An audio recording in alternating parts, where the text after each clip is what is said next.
So false grafting is how you're going to close that underarm in the Cocoknits top-down method. Before I start, I usually neaten up. So I'll start maybe over one and find the V's that are pointing to the seam. So it'll be a right side up V on the far end, and you come back down to the other end and it's an upside down V. You want to go behind the V at its narrowest point.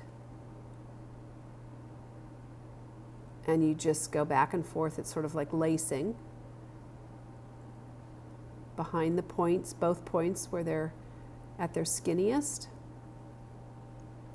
And then back down to the other side.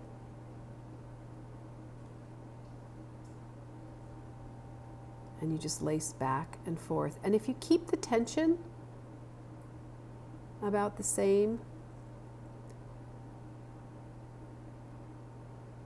you can see where you've been if you don't tighten it up right away.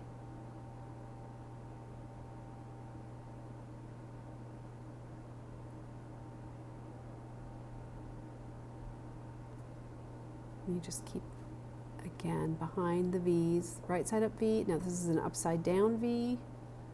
Go back and forth.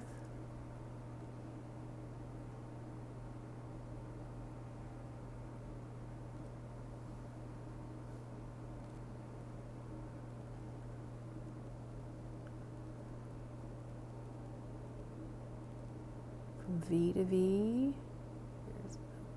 They sometimes get a little hard to see at the end, but just keep looking for the V's upside down, right side up.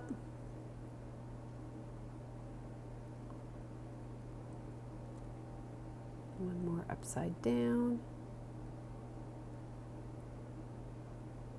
And then you can take the yarn to the back and work in the end. But you can see how that makes a nice invisible seam. And I do like to seam at the underarm because it keeps it tighter.